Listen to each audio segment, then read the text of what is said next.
Hello and welcome to Daily Politics on Trust TV. On this program, we discuss issues around politics, policy and governance. I'm Hamza Idris. Trade volume between Nigeria and Saudi Arabia has exceeded $600 million according to the Saudi Arabia ambassador to Nigeria, Faisal bin Ebraheem Alghamdi. During the last 26 years, the exports of Nigeria to Saudi Arabia have increased at an annual rate of 10.5% from $2.11 million in 1995 to $28.4 million in 2021, while the Saudi Arabia exported $541 million to Nigeria in 2021 alone. In line with his renewed hope to push for investors, President Bola Tinubu in November last year visited Saudi Arabia, where he met with investors and assured them that their investments are safe in Nigeria. Speaking at a Saudi Africa summit in Riyadh, the president said Nigeria is ready for business. He assured investors of some of the world's highest returns on investment. Recall also that the president was recently in Qatar, where he pledged to remove all bottlenecks standing in the way of profitable and legitimate enterprise.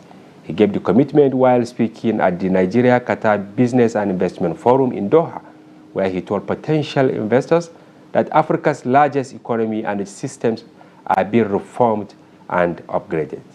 It is against this backdrop we'll be interfacing with the president, Nigeria-Saudi Chamber of Commerce, Engineer Ebraheem Usman, on the available opportunities abound in the diplomatic shuttles that could enhance the nation's investment drive amidst struggling economy. Engineer, you are welcome to our program. Thank you very much. We're happy having you. Thank you for having me. But before the conversation, here are some tidbits. There was pandemonium in Kuriga town of Chukul local government area of Kaduna State when bandits invaded local education authority primary school Kuriga and abducted dozens of pupils. The number of persons abducted could not actually be ascertained as of press time, but people were saying over 100 pupils were taken away, including the head teacher and other staff among the victims. Daily Trust gathered that the incident happened at 8:20 a.m. today, immediately after the assembly. The junior and secondary school relocated to the school building inside the Kuriga town a few years ago due to insecurity in the area. And elsewhere in Lagos, the Nigeria Labour Congress has called for a new national minimum wage of 794,000 for Lagos workers. Chairman of the Nigeria Labour Congress in the state, Funmi Sesi, made the recommendation to the ruling government on Thursday. Sesi made the call in the memorandum submitted at the Southwest Geopolitical Zone's public hearings organized by the Tripartite Committee on National Minimum Wage, chaired by the Minister of Finance and Coordinating Minister for the Economy, Wale Edun, held in LTB ground, Agidimbi, Ikeja, Lagos.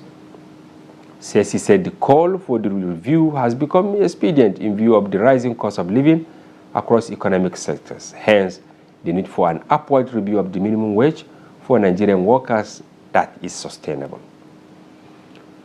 And on the side of somewhere, government on Tuesday killed a herdsman, 50 cattle and sheep at Fanzo community in Barikilla, the local government area of Plateau State. Alajidang Azimi, who lost 21 cattle in the incident, confirmed to Daily Trust on Wednesday that another herdsman was injured while herding in the area. He said the government suddenly stormed the area and started shooting. They killed one of the herdsmen and injured another.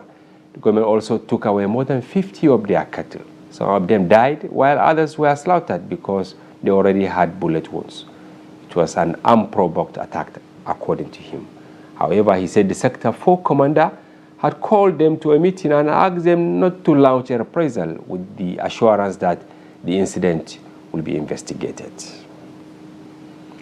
We'll now take a short break, and when we return, our conversation commences. Don't go away. Once again, Engineer Ebraheem Usman, welcome to our studio. Thank you very much. Yes, you've seen the sad incident in Kaduna today. Over 100 students, picked by bandits, including the head teacher. How did you felt when you heard of this? Well, it's very shocking. This is a time when we are thinking of getting our acts together. This is a time when our president is working hard trying to sell Nigeria to the outside world. And I think this is a very, very wrong time for such a thing to happen. It's very sad, very, very sad. And I feel for the parents of those children. They could be any one of us.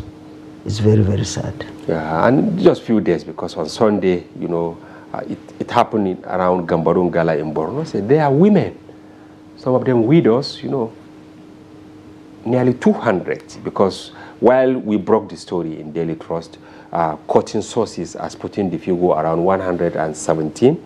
Later, it came down to 113. The United Nations representative in Nigeria yesterday issued a statement that based on their findings, over 200 of these women who went to look for firewood, you know, were taken away. So maybe we need spiritual intervention to all of these things. So.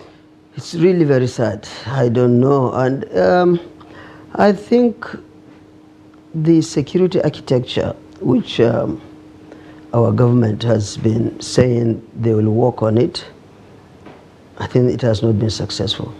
There must be a review. There must be a review. Meaning you are on the same page with the National Assembly, because yesterday they said it's like the template being implemented is not working now. Definitely it's not working. Yeah. If you are doing the same thing and you are not getting different results, then something is wrong somewhere. Yeah. And I think there is a need for us to review the whole security architecture. And when you look at the location where some of these security breaches were recorded, you know, Kaduna, Northwest. Yes. Borno, Northeast. And then the Plateau incident, that's not central, where, you know, this, I had over 50 cattle were killed. Meaning we are still going around the same place. No zone in the country could be said to be absolutely free. That's true. That's true. And it is extremely sad. What do we tell the outside world? That we cannot do it? Can you remember the time that the US came and freed one of their own in Niger Republic? Something like that? Yes, it happened. You people in the news agencies, you know better. Yes. Just one person, or be two people, I can't remember very well. Yes, they came all the way. All the way. The naval there must, I think if there is a need for us to admit failure, let's admit failure and look for expertise in some of these things. And in security structure, the expertise, it doesn't have to be announced. It's left to the, I believe we have highly competent officers in the Nigerian police, in the Nigerian army, in the Nigerian Navy, and in the Air Force. Our officers, when they go out in courses, they come out tops. This is the report I have received. I mean, I've always heard of that because I have colleagues who have been generals, retired generals, and so on. And when they come back from their courses abroad, they are always one of the best. Therefore, I believe if we become honest and sincere, let me repeat myself. Yes. Honest and sincere and incorruptible. Let me repeat, incorruptible. The issue of trying to make money doesn't arise. The issue of telling lies to government only to receive so much money because of security doesn't come in. If we don't do that, then by the grace of God, we will solve all those problems. But I think there is need. And I really feel bad for Nigeria. All right. Our last tidbit, actually, is like we're still battling to agree on minimum wage or living wage. You can see in Lagos, the chairman there is calling for 794,000 minimum wage for civil servants in Lagos. Can Lagos do it? It's the biggest economy, right? As far as, you know, states are concerned. That's true. I don't see Lagos doing it. In fact, I don't see, and if Lagos cannot do it, obviously no state can do it. Since we're incidentally, I happen to be a manufacturer. Okay. And we know how much we are suffering. Right now, the manufacturing sector is going down. It's going down? It's going down, I can tell you. The issue of electricity is something which is a huge challenge for us. In many climes, electricity cost as part of production is only maximum, maybe 9–10%. Here, it is maybe now, with this current situation, maybe 50, maybe 60%. Of the total cost of production. Which is, then how do you compete? how do you compete? How do you even bring out things that, especially now in the era of this African continental free trade, we want to be able to compete with other African countries. We want to be able to say, okay, our goods are cheaper than, and even better than those from South Africa, or from Egypt, or from Morocco. In line with the AFTA Exactly, in provision. line with AFTA provision. But with this kind of thing, the 700 and something is not possible. I can tell you, my factory, for example, right now is closed. And many other factories are equally closed. Why did you close it? Well, the prices keep rising. You cannot give I cannot give quotation to a customer.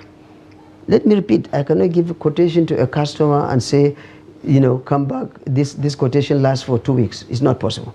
Any quotation that you give now to produce something for a client? A lot of us, for example, in the paint industry, I make paints. And in the paint, I make paints, decorative paints. Yes. And for making decorative and protective paints, up to about 85, maybe 90% of our input are imported. And you know what has been happening with the foreign exchange? Yeah. If they are imported, that means every item that I have there, or 85, 90% of the items I have there, obviously, whether I like it or not, I have to pay in foreign currency. And the foreign currency, you know the fluctuation. And you have to pay taxes to government so that government can pay public servants. I think that is where you are heading That's also the issue of taxes are there. This is why we in the Manufacturers Association of Nigeria, we are pleading to the government also to look at the taxes. Because if this thing is happening, how do you support the manufacturing sector? The manufacturing sector today is the biggest employer of labor, apart from the government itself. And if we want to survive, we must let the manufacturing sector survive. But with the payment, a proposed payment, I don't think any state can afford it. It's really tough. The National Assembly yesterday said 100,000. But is 100,000 a living wage in Nigeria? That's the question. And it is a very important question to ask. Today, everything, every price has maybe doubled or trebled or quadrupled. Yes. So, will 100,000 naira be the living wage? If it is not, I think the basic thing to do in Lagos, it can only buy a bag of rice because it has hit that roof in Lagos, 100,000. In the north, still 78, 80,000. So you see, there is a problem. When you buy the rice, are you going to eat the rice raw? No. What about the condiments? You must have the condiments. You must have meat, you must have tomato, you must have pepper, and you must pay for the gas, or the firewood, or the charcoal. Things there, the energy side is also the domestic energy required for even cooking is another challenge. All right, we deliberately brought you, considering your vast experience, a manufacturer, you know, you produce and all that. And also you are into international trading, because as president, Nigeria Saudi Chamber of Commerce. Yes. Our leaders now, they are talking about, of course, foreign direct investment and all that. Let's start it this way. The Nigeria-Saudi Joint Business Council, what is it there for? As you're aware, you mentioned it earlier, our president was in Saudi recently and followed by a huge delegation, and it was a very successful mission, I would say so, because top business people from Saudi and the corporates of Saudi were there, and we also had many of our governors there, as well as ministers and heads of certain federal government parastatals were there, and it was a fantastic initiative. Our president spoke very well. He gave the Saudis assurance that their investment will be safe. Let them come anytime they want to take their investment, they can take it out also. So that was a good initiative. Now the Nigerian-Saudi Joint Business Council is essentially a committee set up comprising of roughly equal number of Saudi businessmen and Nigerian businessmen. And they are supposed to come and meet regularly, at least 3-4 times a year, to brainstorm and to share views and opinions on partnerships and joint ventures. They are supposed to also give the guidance to the Nigerian-Saudi Chamber of Commerce. By coincidence, the Nigerian-Saudi Chamber of Commerce is the one that signed the MOU establishing the council. Okay. And it is also the secretariat of the council. And yours sincerely is the executive secretary of the council once it is inaugurated. The council is yet to be inaugurated from both sides. Our dear Minister of Trade and Industry is working on it. Similarly, the Minister of Trade and Industry in Saudi, they are also working on their team. And very soon we'll hear from them what's going to happen. Of course, we quoted figures, what Yes. Nigeria exported Yes. to Saudi Arabia and what actually Saudi Arabia also exported to from Nigeria. Yes. But someone working on this will say Nigeria only exports pilgrims to Saudi Arabia. Could that be correct? Well, historically, yes. But now we want to change that narrative. There is so much that can be done in terms of business between Nigeria and Saudi. So much. In fact, over the years, we've lost so much. And this is the time. I'm glad that our Minister of Industry is working very, very hard on that to make sure that business thrives robustly between Nigeria and Saudi. Okay. The president has given us now the go-ahead to do a lot of things. And the Saudis are there. I remember very well, the Saudi Minister of Investment said, we don't want to come to Nigeria for the next Joint Commission and start just signing MOUs. No, we want to sign agreements. We want to hit the ground running. We want to come back to Saudi with a lot of business projects signed. Similarly, a lot of our members have come to me, a lot of members. We are discussing now areas of agriculture, area of energy power, health, medical tourism, power itself in gas, for example, gas related. Don't forget, Nigeria, we have huge gas potential, and all this have to be exploited. And then, of course, the oil and gas itself, Saudi is in the forefront, and there is so much, our refineries are not working. Of course, we will pick them one after the other. But when you put it on a scale now, of course, in terms of economics, not the spiritual aspect, and I hope that our viewers understand this. We're talking about business on spiritual basis. Whatever you spend is between you and your God. Yes. Are the terms, I mean, the business relationship, I mean, mutually beneficial so far, because for decades, Nigerians have been going to Saudi Arabia. It is the dollars from Nigeria. The other way around, yes. Yes, in terms of, you talk about feeding there, there are people getting it more, hotels, flights, cargo. That's true. Can you explain this?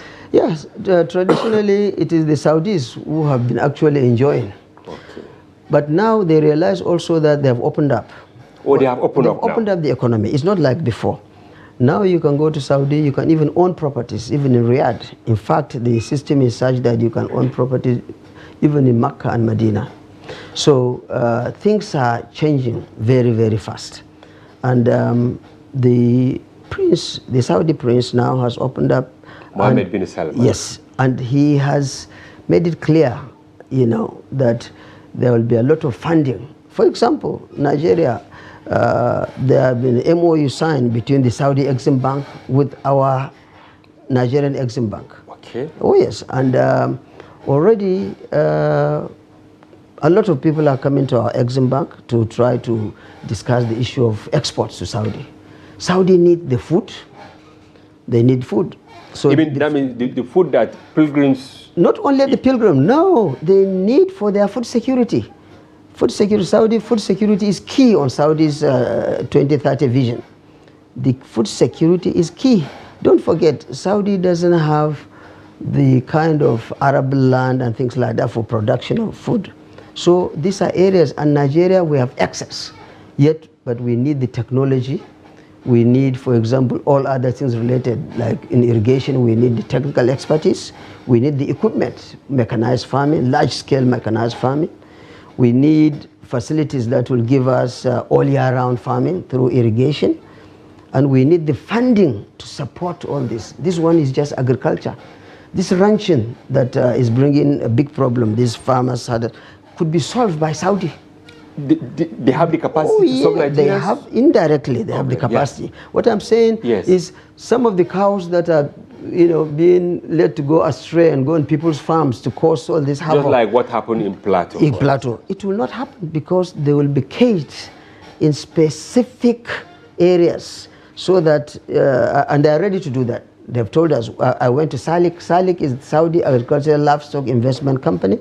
I had a meeting with them, very intimate meeting, and they are willing to support. In fact, a lot of people don't know that Salik itself now owns 30% of Olam International, which means it also owns 30% of Olam in Nigeria. And this is excellent for us. Saudi is already doing business with us indirectly through the investment in Olam International. So the food aspect, take the case of Niger State. Niger State has huge, very fertile land. This is why we thank God the governor there is very proactive in terms of trying to support agriculture. The same thing with He called himself Farmer, Bago, just the way the former governor called himself Chief Savage. We are afraid whether this will end let's see in how real it goes. terms or it's just the name. The same thing with Jigawa State government. Jigawa, I had a meeting with the Jigawa State governor. He is very passionate about agriculture, and he has so much, in terms of fertile land that they can use, and he's willing to make sure that any investor that comes. The same thing with Kaduna. Kaduna State governor now has just recently come back from Qatar, and he did a lot in terms of trying to bring foreign direct investment. But the Saudis are there for us. This is just agriculture. I didn't talk about mining and mineral processing. And we're processing. actually very much interested in agriculture, especially here in Delhi Trust, considering that, of course, the bulk of our market, north, right? Yes. We cover everywhere. But we know people in the north are really suffering. People, you can see whether family land or individual land, it is there. But people are not harnessing it. And exploiting. Now, what leverage do you think they stand to benefit from, especially our farmers from northern Nigeria in communities? It's very simple. All they need, they have to go through cooperative farming system. Okay, how? Yeah. A lot of the companies, 2 companies, for example, have come to us and we are working, preparing their proposal to take to Saudi. All it means the government will give huge land, and this land they'll be given out for outgrower scheme. So they will have to get a lot of these our local farmers, and they will give them their own plots, and agreements will be made between them and the farmers. We'll give you this plot, we'll supply you with the necessary input, including some little working capital, and once you have already, at the time of cultivation, we'll agree on a percentage, how much of it you'll give us, and the rest for yourself. You sell a little in the market and keep some for yourself. So these are the possibilities. So the farmers themselves are not the ones that will go to Saudi, but the big companies that will set up special purpose vehicles. The off-takers. Special purpose vehicles. The off-takers will be simple. The Salik, for example, Salik will enter agreement with the Nigerian joint venture company. We are going to support you with so much money in fertilizer, so much money in agricultural input, mechanized farming. We'll give you technical support in terms of the right people who will advise on what is the right thing to do, soil tests and things like that. And then once we'll enter into an agreement, everything is by agreement. We'll be able to take, once you have produced, 30% maybe will go for us, 30% maybe to the farmer, and the rest of the 40% maybe to your company, something like that. There is no state government in the north that does not sponsor pilgrims to Saudi Arabia. Very simple. They have the template there. They pay for some and all that. Is it possible for these governors to also export produce? I mean, to help people, apart from going to Hajj. Nobody will stop that. Yes. We all want to go. But is it also possible to now make people rich by, tapping from God-given resources, the agriculture? Of course, very, very possible. In fact, when you say the state governors sponsor people to Hajj, I don't think that is the right thing to do. They may be doing it, but a lot of them are doing it because of politics. The truth is, if I want to go to Hajj, if I don't have the money, the religion doesn't force you to have to go to Hajj. But then, instead of using that money carelessly, why don't you invest that money, for example, in assisting these farmers, in opening up their farmland, in creating roads? Meaning they could be able to pay for the pilgrim. themselves by the time they met. Exactly. They will pay for the pilgrim. The pilgrim will pay for themselves once they empower them. You see, the important thing for us, especially in the north, is to empower the farmers. Not to be able to give them money to go for Hajj. No, we are not empowering them. Don't give them money to go Hajj to pray for you so that next time you win again as governor. I mean, to me, and how easy would it be to empower them through agriculture engineer? It is very simple. I've mentioned it before. Through the creation of viable, practical, cooperative system. Okay. You know, there are systems in place. In fact, already we have arranged that kind of thing. 2 of the companies I mentioned to you in Kano, in cooperation with the Jigawa state government and Kano state government, we are working on that. The same thing in Niger state. Okay. This is also happening. And I am also proposing similar thing in Kaduna. In fact, it will happen also in Kaduna because Kaduna is my base. So these are things that can be easily done as long as there is the political will to do it. That will must be there, the political will to do it. You see, our leadership must remember that the governance given to them is in trust by God to make sure to support that chief executive appendix. Yes, to support the populace. And when the populace, they are happy and they are productive, believe it or not, a lot of things, there will be no abduction of children. This abduction is not just done because these people want to take. Somebody just called me. There was another case which you didn't mention here. Yesterday, they took around Bama, I was told, they took some women and they say, Ramadan is coming, we need women to make kunu for us. So, I mean, in Borno Central. In Borno Central. So these are things that happen, and why are they happening? They are happening because these people are unhappy. Of course, I'm not saying they are right. Far from it. Far from it. In fact, there is no basis for them to do what they are doing. But you see, we must also create a situation whereby they don't do this at all. Where committing crime will be a shame. Exactly. Where committing crime will be a shame. And no family would like to be associated. Yeah, you've said it all. And you think the governors can't do that? What is stopping them? I mean... Well, a lot of, I can tell you, I've discussed with a couple of governors and in the north, and many of them are actually very frustrated. Some of them didn't even know really what they are going to find. What they've seen now is different what they thought they will see. So, but this has made them to think twice, to think out of the box, to create new things. So I think very soon we are going to see something different. I think so. Maybe from the crop of governors that we have now. I think so. Maybe they have a feeling. Because it will be shameful for them to just allow all these things to continue to happen. It will be very shameful. There will be changes by the grace of God. I mean, thank you very much. Engineer, we'll go on a short break. Yes. Now. Yes. Viewers, don't go away. We'll be back shortly. Welcome back. If you are just joining, this is Daily Politics on Trust TV. Do well to follow the conversation across our social platforms on Facebook, Instagram, and watch us live on YouTube.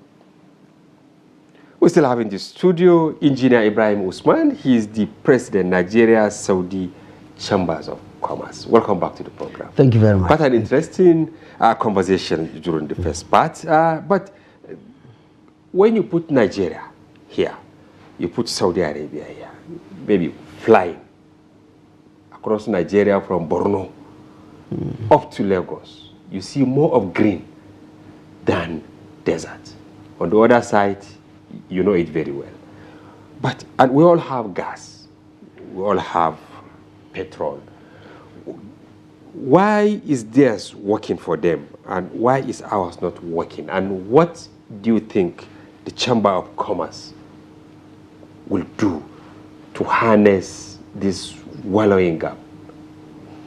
Well, it is very simple. We've discussed earlier the issue of the Saudi-Nigeria Joint Business Council. Yes. A lot of the top business people in Saudi, they realize the potential in Nigeria. They know there's a huge potential. We have the population, we have the resources, and they have the funding.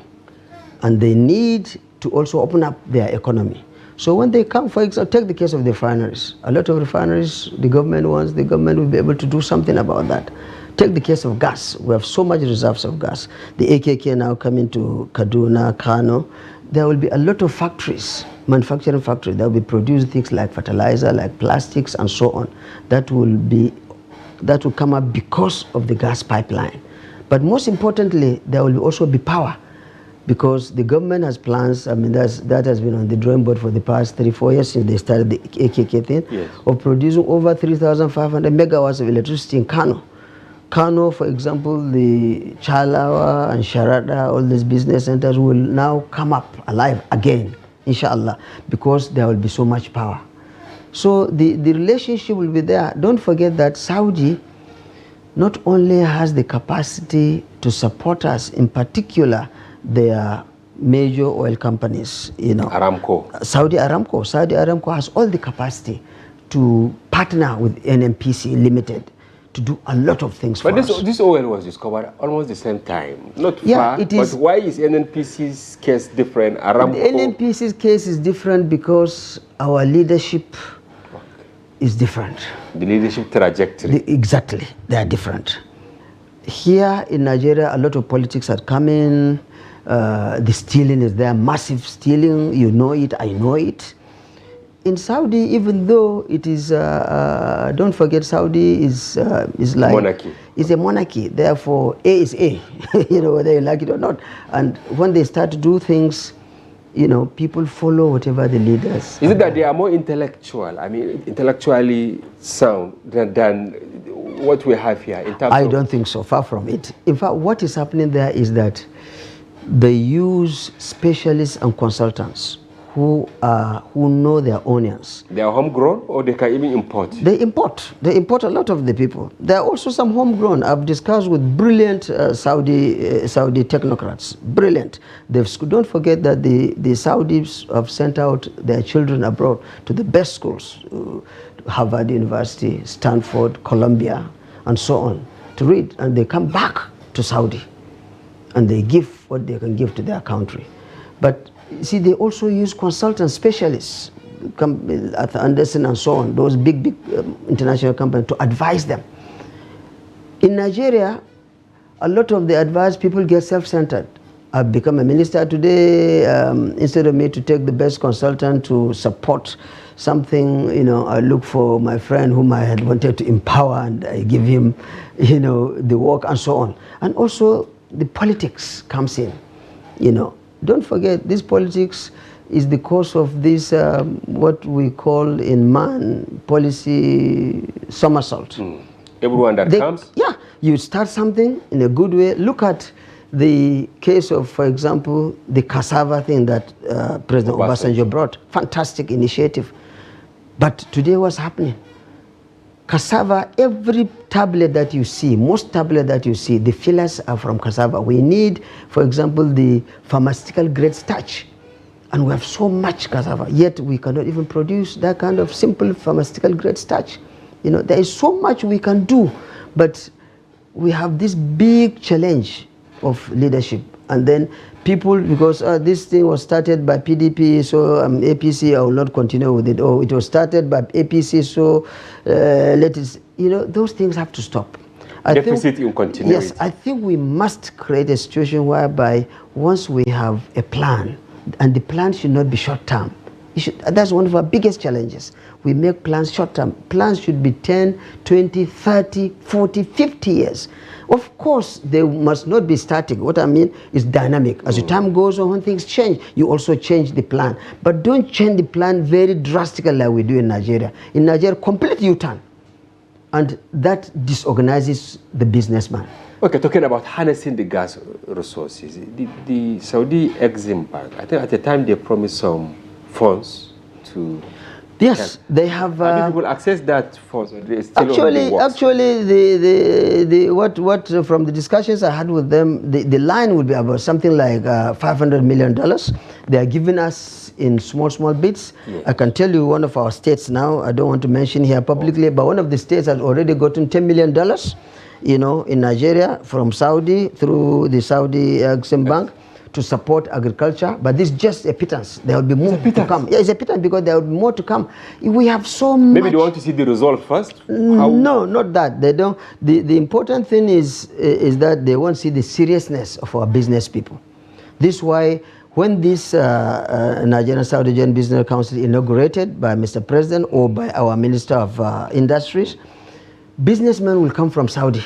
And we are arranging B2B meetings, that the Nigerian Saudi Chamber of Commerce. We are arranging B2B with our top businessmen here also to start looking at some of this. Already we are taking projects.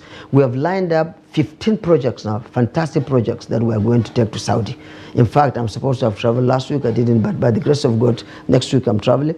And we have already set up meetings with a lot of these companies that are interested. We have too many Saudi businessmen willing to come to Nigeria and make investment. Well, we need seriousness from the side of and honesty.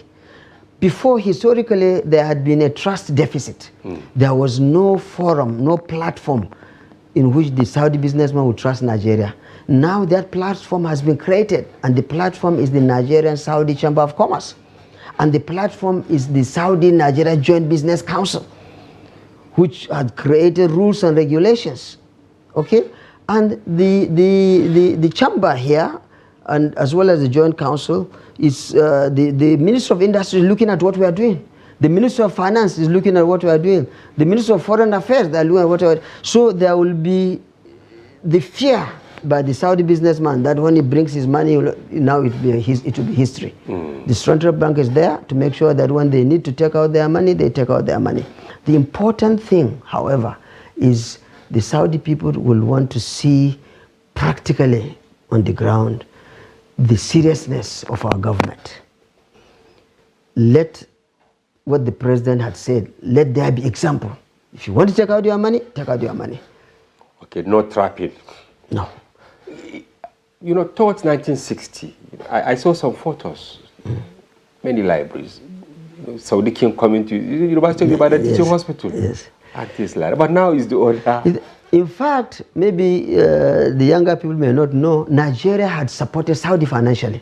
This is why continuously the Saudi monarchy, they respect our leadership here. I can tell you. They respect because they remember history. They remember history. So it's left to us in Nigeria now to change our attitude. We must have a total paradigm shift with respect to relating with the foreign countries, especially with countries like Saudi, where if there is a trust, if a Saudi man trusts you, oh, he trusts you absolutely. But if you show him some negative tendencies and he runs away, it will be very, very difficult for you to get him back. And this now beyond gas and agriculture, are there other potentials maybe in mining that Nigeria can huge potentials in mining, huge potential. How? Nigeria is endowed with several minerals, very strategic minerals like lithium.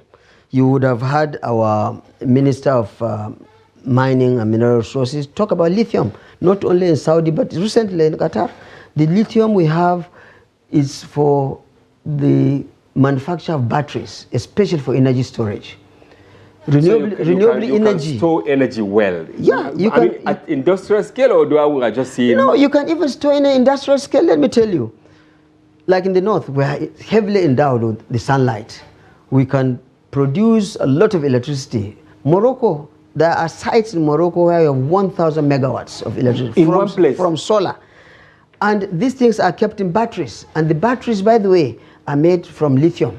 Now we have the lithium ion battery. Yes. We also have the sun. We have the lithium. But the issue now is, and I'm glad our government is working hard on that, we should stop the export of unprocessed lithium. We must make sure that the Saudis or the Qataris or the Chinese, they come and set up manufacturing facilities here.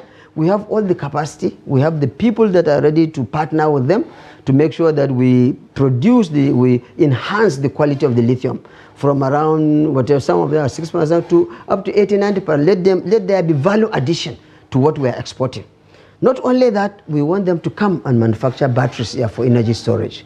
Let them come, the Saudis, the Chinese, the Qatar, let them come and manufacture the batteries here. When they tell you the megawatts Saudi consumes in haram, alone, more than what Nigeria has. What is Nigeria today? Production just maybe about 4,000 megawatts, 4,000.